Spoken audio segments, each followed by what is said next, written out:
So I want to cover a couple other places.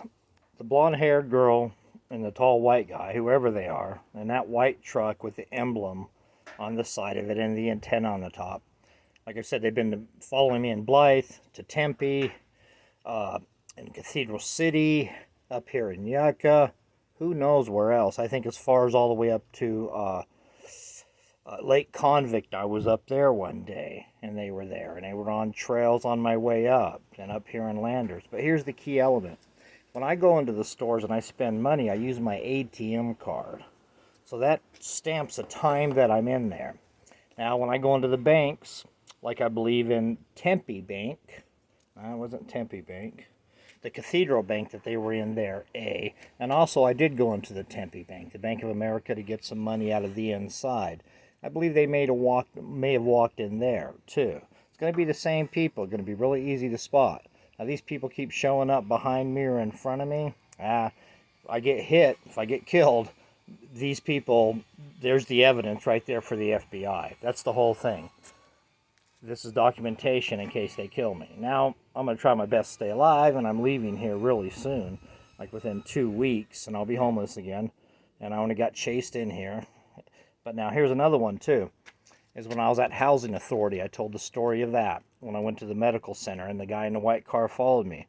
I believe the white guy in the white car, the black man security guard, was parked inside of the parking lot, and there's a high possibility that the blonde-haired girl and the tall white guy and the white truck with the emblem came in there with me. Now, I had to walk in, and they put me in the back, where you get interviewed in the back.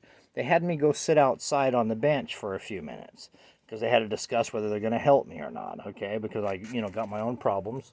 Now, what happens is when I come back in the second time, I see looks like the blonde-haired guy, or the blonde-haired girl and a tall guy, walking in or following in behind me. So they very well might have entered there. And the reason why I say this is, once again, there's a time stamp. What are these two people doing in my proximity in Riverside Housing Authority? And like I said, the security guard in that white car, they followed Housing Authority car multi-times. Once up to Desert Hot Springs when I was showed an apartment with Tanya and Susie, from Hemet to Blythe. They followed us, and they followed me in a whole bunch of other places. One time I was sitting in a park. The Jeep was across the street. The white truck was across the street with the emblem. And sure enough, that white car comes driving by in the park. I'm sitting there with this guy and this girl, and they're partying. And he has his window down. He's smiling at me and looking at me. Are these undercover cops, or are they criminals acting like cops?